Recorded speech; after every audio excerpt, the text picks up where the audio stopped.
Shalom Bapak Ibu. Ya, boleh katakan kanan kirinya shalom. Ketemu lagi kita di tempat ini ya.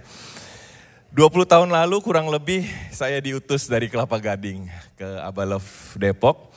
Dan puji Tuhan lewat dukungan Bapak Ibu juga para penatua, para pemimpin jemaat. 31 Agustus kemarin Abalov Depok boleh diotonomkan dan kami bersama-sama bertiga ada dalam kepenatuaan.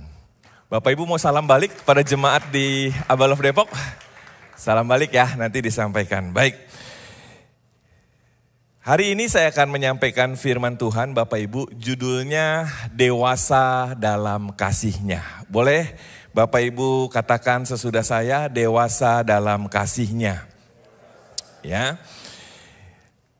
Mari kita lihat apa kata firman Tuhan Bapak Ibu. Di dalam Lukas pasal 2 ayat 47 dan 52. Saya baca ayat 47, Bapak Ibu baca ayat 52. Dan semua orang yang mendengar dia sangat heran akan kecerdasannya dan segala jawab yang diberikannya.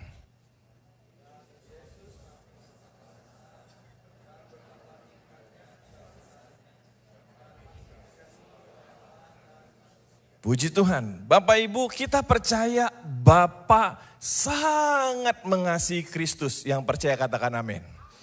Jadi Bapak Ibu Saudaraku sangat mengasihi Yesus, tetapi ketika Yesus datang ke dalam dunia menjadi manusia sama seperti kita. Ada sebuah Bapak Ibu Saudaraku perjalanan rohani juga yang Yesus alami. Yaitu apa? Yesus bertambah semakin dewasa. Dan diakui kedewasaannya, bahkan terlihat kedewasaannya. Jadi Bapak Ibu, ini yang kita rindukan. Setiap Bapak Ibu dan juga termasuk saya, kita rindu semakin dewasa. Tapi semakin dewasanya, dewasa dalam kasih-Nya. Katakan dewasa dalam kasih-Nya. Dan Bapak Ibu yang menarik, firman Tuhan juga katakan dalam Kolose, Rasul Paulus memberikan sebuah prinsip bahwa menjadi dewasa butuh orang lain. Menjadi dewasa Bapak Ibu bukan sendirian. Karena Kristus ketika datang ke dalam dunia, dia juga butuh Yusuf dan Maria. Dia butuh Bapak Ibu Saudaraku pribadi-pribadi yang memang Allah tempatkan. Supaya apa? Supaya Kristus boleh terus semakin dewasa.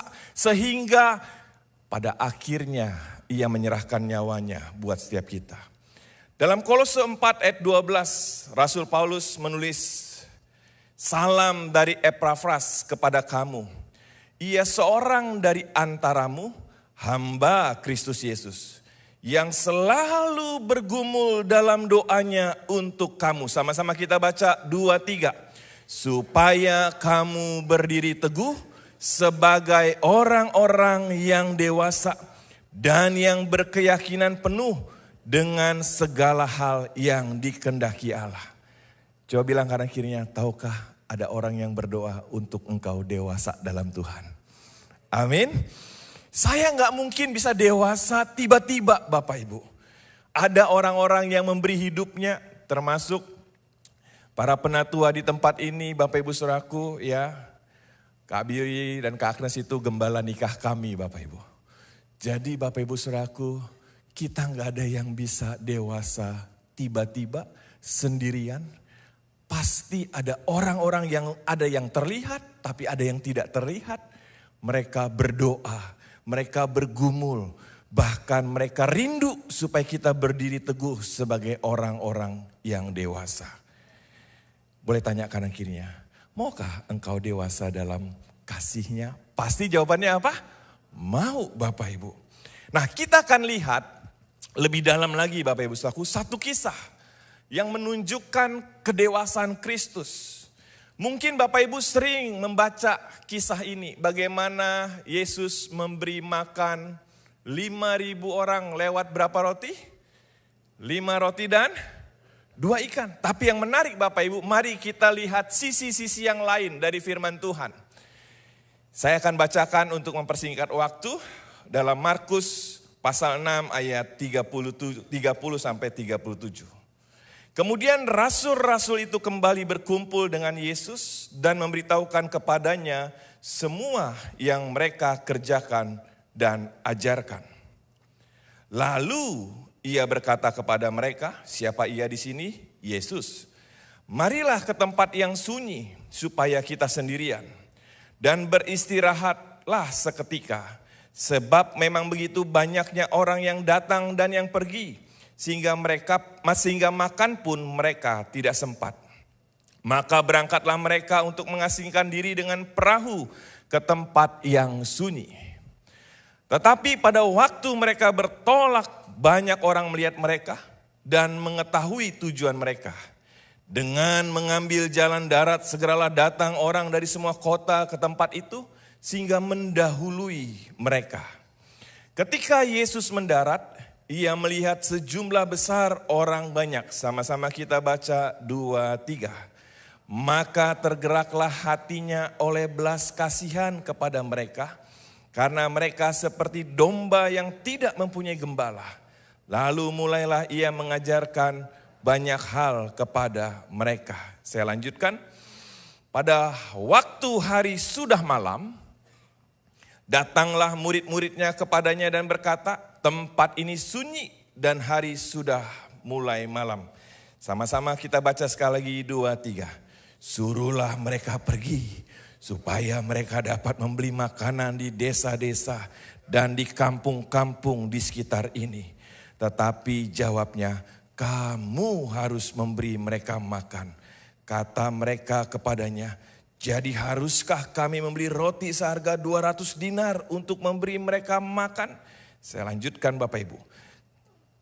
Ya, kisah ini Bapak Ibu, kisah yang sering kita dengar.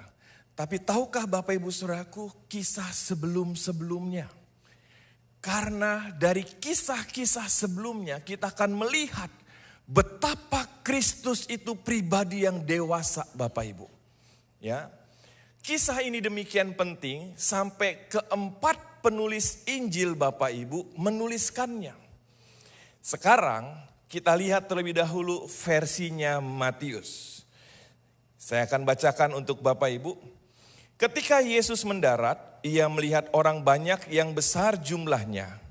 Maka tergeraklah hatinya oleh belas kasihan kepada mereka, dan ia menyembuhkan mereka yang sakit. Menjelang malam, murid-muridnya datang kepadanya dan berkata, tempat ini sunyi dan hari sudah mulai malam. Suruhlah orang banyak itu pergi supaya mereka dapat membeli makanan di desa-desa. Tetapi Yesus berkata kepada mereka, tidak perlu mereka pergi. Sama-sama kita baca 2-3. Kamu harus memberi apa? Mereka makan. Jadi Bapak Ibu, kita lihat Bapak Ibu Saudaraku.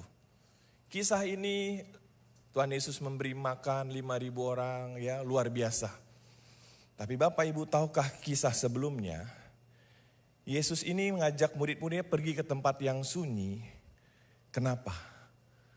Karena dia mendengar Yohanes Pembaptis habis dibunuh oleh Herodes. Yesus sangat mengasihi Yohanes Pembaptis Bapak Ibu. Karena Yohanes Pembaptis dari dalam kandungan tanda kutip sudah ketemu sama Yesus. Pernah ada di sini dari dalam kandungan sudah ketemu Bapak Ibu sama temannya ya kan? Jadi Yesus sama Yohanes Pembaptis sangat dekat Bapak Ibu. Tapi ketika itu ada satu peristiwa di mana Yohanes Pembaptis dibunuh. Dan berita itu sampai kepada Yesus Bapak Ibu. Yesus ingin sendirian. Dia ngajak murid-muridnya Bapak Ibu. Tetapi murid-muridnya keadaannya itu Bapak Ibu. Waktu itu habis melakukan pekerjaan misi.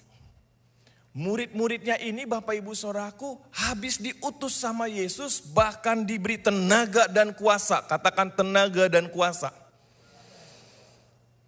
Dan apa yang murid-murid lakukan Bapak Ibu Saudaraku, mereka ceritakan kepada Yesus.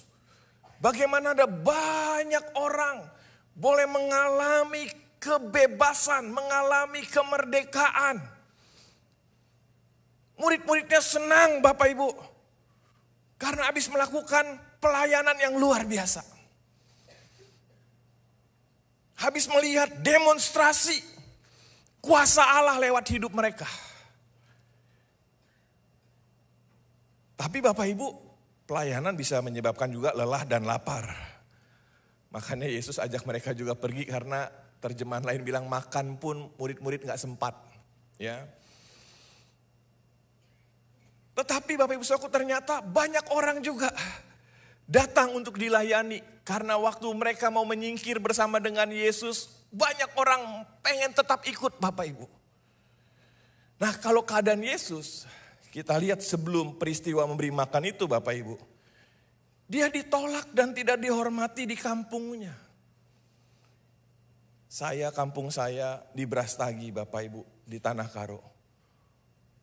Bapak Ibu coba tanya kanan kiri, kalau kita ditolak di kampung halaman kita sendiri, sakitnya tuh di sini ya. Betul Bapak Ibu? Yesus ditolak. Tidak dihormati di kampungnya sendiri. Dan dia baru mendengar berita kematian pribadi yang dekat dengan dia yang bernama Yohanes Pembaptis Bapak Ibu. Kalau dalam Alkitab kita yang disusun Bapak Ibu Saudaraku berdasarkan urutan pasal. Tapi ada satu Alkitab Bapak Ibu yang disusun berdasarkan peristiwa. Saya baca Bapak Ibu Saudaraku, memang peristiwanya urutannya seperti itu. Mendengar berita kematian Yesus. Tapi sama-sama juga banyak orang yang datang untuk dilayani Bapak Ibu. Tahu Bapak Ibu, respon murid-murid bersungut-sungut. Kenapa? Karena mereka Bapak Ibu Saudaraku banyak sekali dan tidak ada apa tadi? Makanan.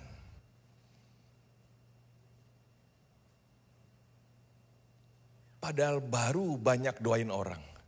Tapi ketika datang orang banyak lagi Bapak Ibu, respon murid-murid bersungut-sungut. Tapi yang menarik respon Yesus. Yesus responnya apa Bapak Ibu? Dari PowerPoint kita lihat. Dia nggak fokus pada kondisi dirinya. Ingat, Yesus baru ditolak.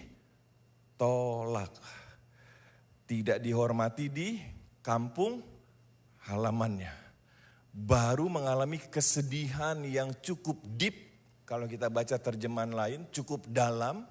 Tetapi Bapak Ibu, Yesus tidak fokus kepada kondisi dirinya. Dia tetap menaruhkan kasih dan melayani orang banyak. Respon Yesus apa lagi? Senantiasa berpikir benar. Kenapa? Ada kebutuhan. Perlu dikasih makan. Murid-muridnya bersungut-sungut, udah suruh aja pulanglah, mereka urus diri masing-masing. Tapi Yesus bilang sama murid-muridnya, kamu harus beri mereka makan. Ya, dan akhirnya Yesus Bapak Ibu beri mereka makan. Sama-sama kita baca power statement ini Bapak Ibu. 2, 3. Kedewasaan bukan tentang keahlian atau skill atau pengalaman. Tetapi tentang pola pikir, karakter, dan respon-respon yang benar dalam diri seseorang. Jadi kedewasaan kita bukan tentang keahlian kita Bapak Ibu. Murid-murid Bapak Ibu dipenuhi tenaga dan kuasa. Melayani banyak orang, bagus Bapak Ibu. Itu yang kita rindukan. Tapi ketika kondisi lelah, kondisi lapar Bapak Ibu, tetapi banyak Bapak Ibu saudaraku, orang-orang tetap datang kepada Yesus dan mereka bersungut-sungut. Saya mau belajar Bapak Ibu dewasa dalam kasih-Nya. Karena Bapa di surga adalah Bapa yang mendewasakan anak-anaknya yang percaya, katakan amin. Bapa di surga mau Bapak Ibu kekristenan kita bukan hanya kekristenan anak. Tapi sampai pada kekristenan orang muda dan sampai pada kekristenan Bapa. Kedewasaan bukan ditentukan berapa ahli kita.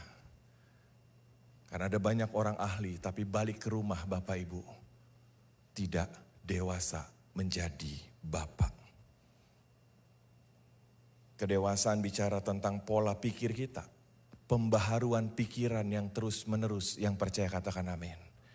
Pola pembaharuan pikiran yang semakin selaras dengan firman Tuhan. Karakter kita Bapak Ibu Saudaraku dibentuk dari kebenaran-kebenaran yang memerdekakan kita.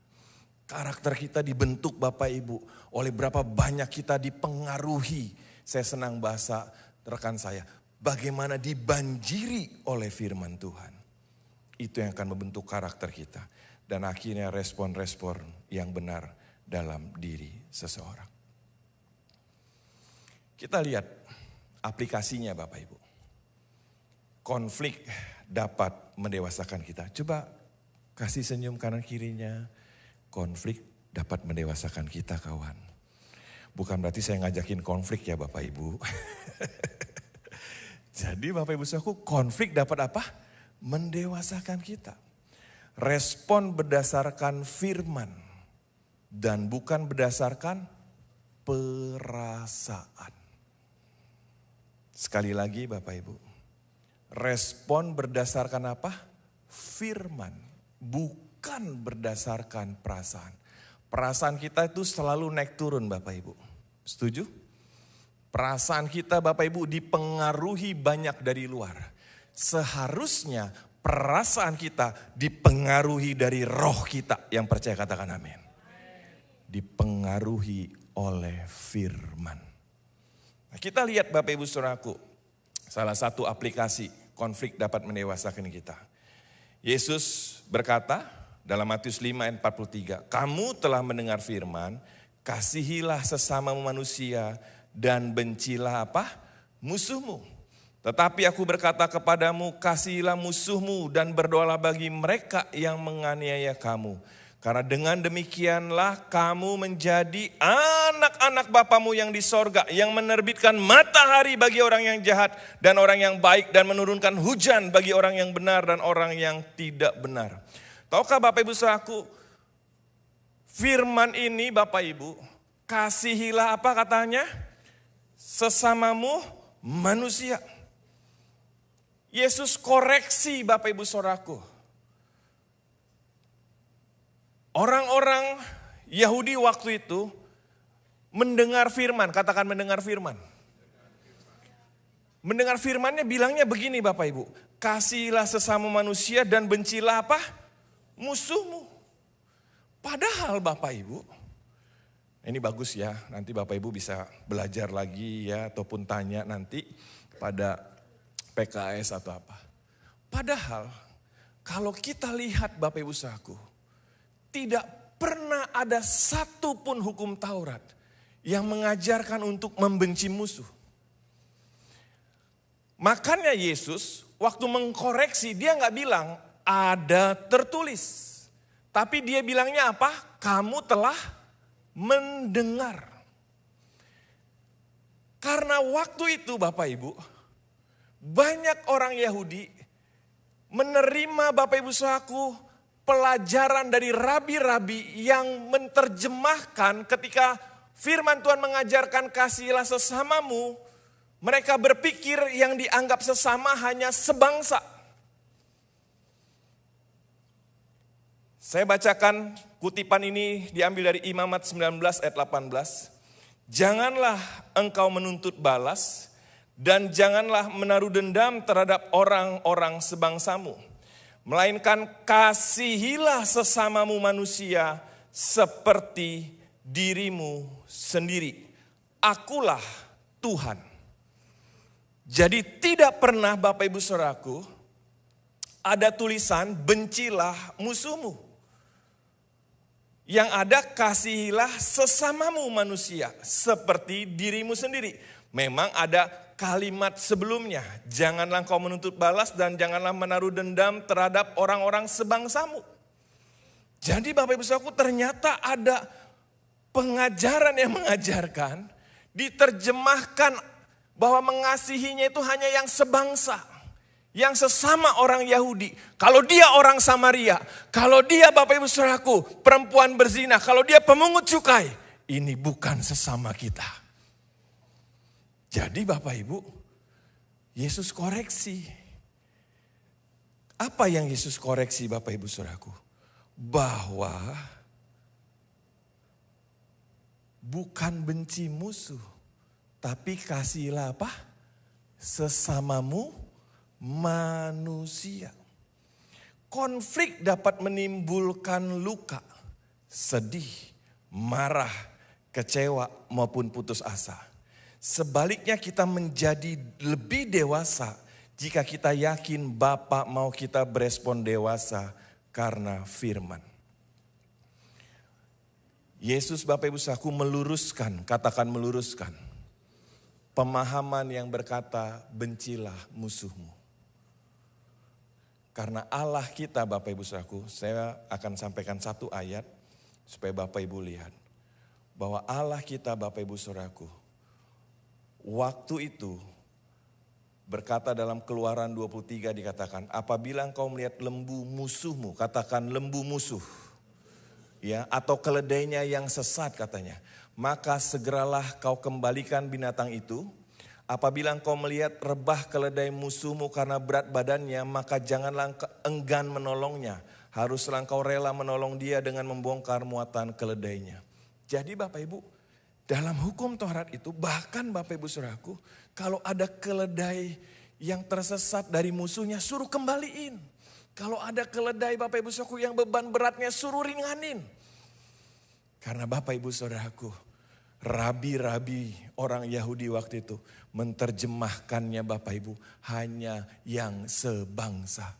Kalau yang gak sebangsa harus dibenci. Padahal Yesus Allah kita adalah kasih. Yang percaya katakan amin. Jadi Bapak Ibu kalau kita lihat konflik dapat mendewasakan kita. Pertanyaannya buat bangsa Yahudi waktu itu yang mereka anggap musuh. Orang Samaria, betul? Kemudian perempuan yang kedapatan berzina, pemungut cukai. Dan Bapak Ibu lihat, Yesus balikkan semua itu. Bukankah dia melayani Zakheus? Bukankah salah satu muridnya Matius, Bapak Ibu pemungut cukai? Bukankah ada perempuan yang kedapatan berzina, Bapak Ibu saudaraku? Dia berkata, pergilah dan jangan berbuat dosa lagi, dosamu sudah diampuni. Dan di atas kayu salib, Yesus bukan hanya mengajarkan Bapak Ibu. Dia berkata, Bapa ampunilah mereka, sebab mereka tidak tahu apa yang mereka perbuat. Tahu Bapak Ibu, mengasihi musuh itu untuk orang dewasa. Tetapi Bapak Ibu, setiap kali kita mengasihi musuh, maka percaya ada sesuatu yang akan baik terjadi. Bapak Ibu punya musuh? Oh enggak punya Pak Oktri. Saya enggak percaya. Maksudnya apa Pak Oktri? Bukankah kadangkala Bapak Ibu saudaraku, ada orang-orang yang menyakiti kita. Bukankah ada orang yang bisa mengecewakan kita. Bahkan ada orang yang mengkhianati kita. Bahkan ada orang yang menyangkal diri kita Bapak Ibu saudaraku. Tadinya kita bersahabat sama dia, tapi dia menyangkal persahabatan kita. Dan itu bisa membuat kita luka Bapak Ibu. Tapi saya mau kasih tahu, waktu Yesus mengampuni, mengasihi musuhnya di atas kayu salib, apa yang terjadi?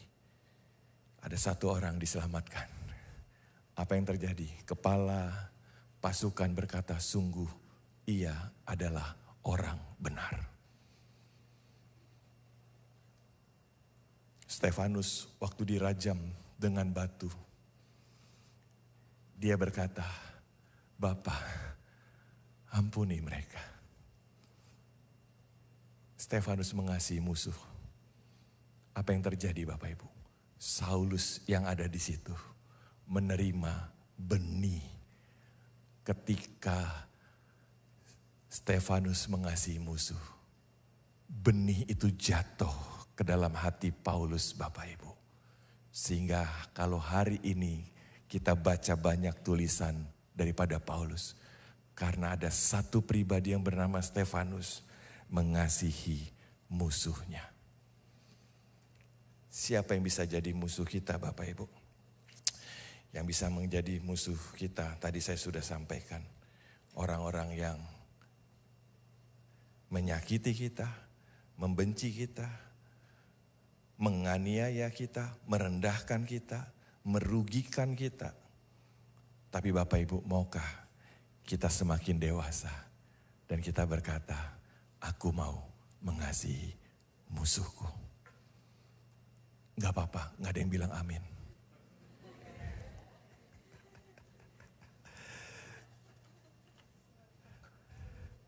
Yang terakhir Bapak Ibu, aplikasinya, otoritas rohani mendewasakan kita. Paulus mendewasakan Timotius Bapak Ibu. Dan saya percaya otoritas rohani adalah cara Tuhan untuk mendewasakan kita. Yang percaya katakan amin. Para PKS mendewasakan anggota Komsel. PKS didewasakan oleh pemimpin-pemimpin otoritas lainnya. Dan salah satu aplikasinya Bapak Ibu, ada nasihat dan arahan yang benar dan jelas. Paulus jelas bilang ke Timotius, tetapi engkau hai manusia Allah, jauhilah semuanya itu. Semuanya itu apa? Cinta uang. Kejarlah keadilan, ibadah, kesetiaan, kasih, kesabaran, dan kelembutan. Paulus kasih nasihat dan arahan yang benar dan jelas. Bertandinglah dalam pertandingan iman yang benar dan rebutlah hidup yang kekal itu. Untuk itulah engkau telah dipanggil dan telah engkau ikrarkan ikrar yang benar di depan banyak saksi. Paulus sampaikan dengan jelas, Bapak Ibu saudaraku, satu arahan, nasihat, siap sedialah Timotius. Baik atau tidak baik waktunya, nyatakanlah apa yang salah, tegurlah dan nasihatilah. Sama-sama kita baca 2-3, dengan segala kesabaran dan pengajaran. Ada satu yang kita muridkan, dia bertanya, Pak Oktri, saya menemani orang beberapa bulan rasanya udah gak sanggup Pak Oktri. Aduh gak sanggup lah. Terus dia tanya, Pak Oktri berapa tahun ya kira-kira nemanin 1-2 orang, 2-3 pasang, 4-5 pasang. Saya bilang bisa 5 tahun, 7 tahun. Seperti saya ditemani hari ini Bapak Ibu, 20 tahun ditemani Bapak Ibu. Tidak pernah ditinggalkan. Karena saya percaya Bapak Ibu saudaraku, untuk orang menjadi dewasa butuh waktu. Amin. Berbanding lurus. Betul ada percepatan. Tapi bukankah Yesus menunggu kurang lebih 30 tahun. Sampai akhirnya dia melayani. Jadi hari ini setialah jemaat Tuhan di tempat ini. Karena engkau sesungguhnya sedang dibawa ke dalam perjalanan rohani. Bilang kanan kirinya, bukan wisata rohani. Tapi apa? Perjalanan rohani. Setia Bapak Ibu. Maka Bapak Ibu akan melihat lewat hidup Bapak Ibu ada banyak buah-buah yang Tuhan akan kerjakan dalam hidup Bapak Ibu. Otoritas rohani mendewasakan kita. Aplikasi yang kedua, ada teladan terhadap nasihat dan arahan yang diberikan. Paulus bilang ke Timotius, tetapi engkau telah mengikuti ajaranku, cara hidupku, pendirianku, imanku, kesabaranku, kasihku, dan ketekunanku. Engkau telah ikut menderita penganiayaan dan sengsara seperti yang telah kuderita di Antiokhia dan Ikonium dan di Listra. Semua penganiayaan itu kuderita dan Tuhan telah melepaskan aku daripadanya. Ada teladan terhadap nasihat dan arahan yang diberikan Bapak Ibu. Paulus bilang jelas ke Timotius, Timotius kamu telah ikuti teladanku. Bapak Ibu, keteladanan bukan bicara gak pernah gagal. Keteladanan bukan bicara gak pernah salah. Tapi keteladanan bicara adalah perjalanan yang tidak pernah berhenti Bapak Ibu. Saya pernah gagal, saya pernah hampir mati Bapak Ibu waktu COVID, sampai ditolong, dikirim tabung oksigen dari Abalov KTC JGC yang segede gini. Yang kirim itu siapa tuh yang di JGC, saya lupa namanya, kalau nama saya agak lupa. Tapi Kobut mungkin ingat dia kan, kirim ke rumah Bapak Ibu, tabung. Dan saya percaya itu juga investasi Bapak Ibu. Ya, sehingga banyak tabung-tabung di Abalov Depok terkenal, cari tabung ke Abalov KTC, JGC, kursi roda juga gitu. Karena ada banyak jemaat yang murah hati Bapak Ibu. Saya dikirim satu Bapak Ibu. Saya waktu itu mau menyerah. Tapi Bapak Ibu, ada orang-orang yang menolong saya. Dan saya belajar bahwa keteladanan bicara perjalanan. Jadi Bapak Ibu, kalau engkau hari ini mungkin ada di titik lembah kekelaman, dalam kegagalan, dalam situasi yang sulit, jangan menyerah aja. Cari PKS, cari otoritas rohani, tolong saya. Saya undang teman-teman bisa maju ke depan. Yang terakhir Bapak Ibu, memang gak semua orang mau diarahkan. Dibilang begini, karena Demas telah mencintai dunia ini dan meninggalkan aku. Ia telah berangkat ke Tesalonika, Kreskes telah pergi ke Galatia dan Titus ke Dalmatia. Ada orang dalam hidup Paulus Bapak Ibu meninggalkan. Gak semua orang mau diarahkan. Demas mencintai dunia ini katanya. Meninggalkan Paulus. Tapi Bapak Ibu saya mau kasih tahu, ada orang-orang juga yang menjadi penghiburan bagi Paulus. Mendekatlah Bapak Ibu jemaat Tuhan di tempat ini dan menjadi penolong bagi otoritas. Paulus bilang, hanya Lukas yang tinggal dengan aku. Jemputlah Markus dan bawalah ia kemari, karena pelayanannya penting bagiku. Bilang kanan kirinya, yuk kita mau mendekatkan diri dan menjadi penolong bagi otoritas. Amin Bapak Ibu. Anggota Komsel tolongin PKS-nya. PKS tolongin pengawas areanya dan seterusnya Bapak Ibu. Yang sedang ikut SPK, engkau juga bisa loh nolong pembinamu. Mari kita baca sama-sama 2-3. Kedewasaan bukan tentang apa yang sepertinya terlihat baik di luar, tetapi tentang kebenaran yang ada dalam hati seseorang. Karena yang dari dalam akan menampakkan keasliannya sehingga terlihat di luar. Mari kita tutup mata kita. Kita naikkan lagu ini, refnya saja. Ku mau sepertimu Yesus.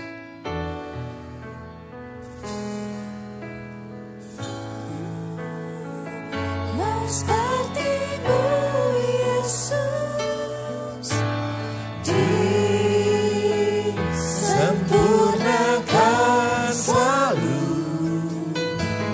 dalam setiap jalanku, Memuliakan sekali lagi. Mari kita bangkit berdiri. Mau sepertimu Yesus, disempurnakan selalu dalam setiap jalanku, memuliakan. Mari sama-sama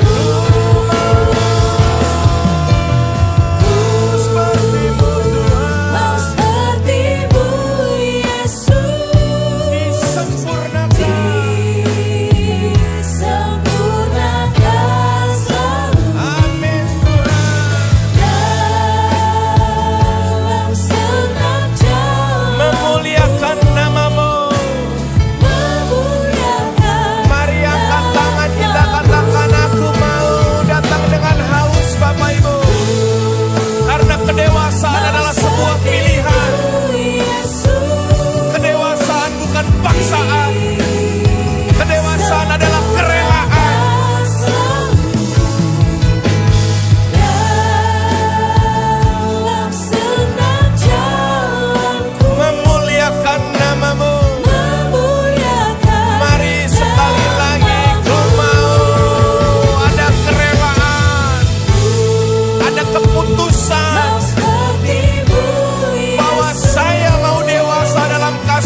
Bapa di surga,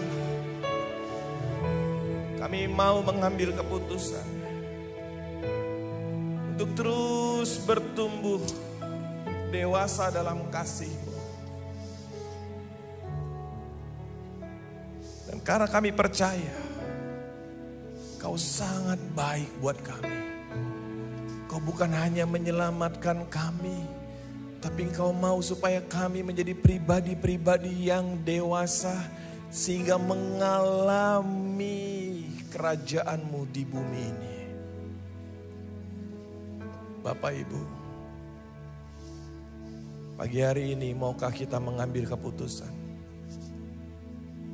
kerelaan,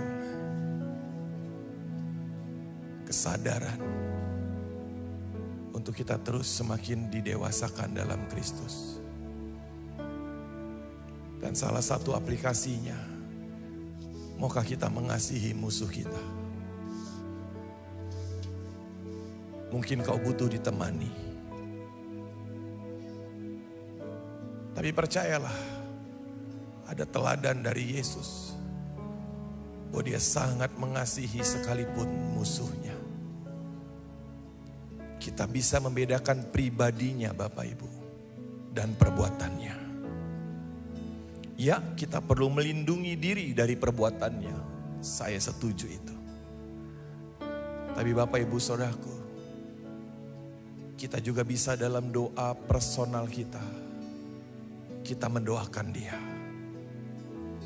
Bahkan waktu kita lihat wajahnya, ada belas kasihan yang digerakkan oleh Tuhan untuk berdoa bagi dia.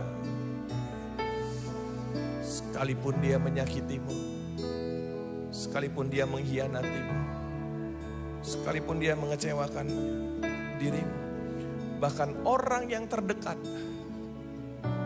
Tapi hari ini Bapak Ibu, putuskan aplikasi ini untuk kau terus mengasihi orang tersebut. Orang yang sulit dikasihi, tapi tidak mustahil dengan kasih Tuhan. Yang kedua, yang terakhir, maukah kita juga mengizinkan dengan kerelaan otoritas rohani mendewasakan kita. Di komsel, lewat pengajaran, nasihat, di pemuritan, di ibadah, di pertemuan apapun Bapak Ibu. Percayalah, otoritas rohani hatinya mendewasakan kita Bapak Ibu. Otoritas rohani mau kita terus bertumbuh bersama-sama. Growing and moving together. Saya berdoa, sebagaimana saya mengalami penemanan, bahkan ada banyak taburan, termasuk tadi yang saya sudah sebutkan Bapak Ibu. Saya percaya benih yang ditaburkan itu akan sampai di tanah yang baik dan akan berbuah 30, 60, bahkan 100 kali lipat.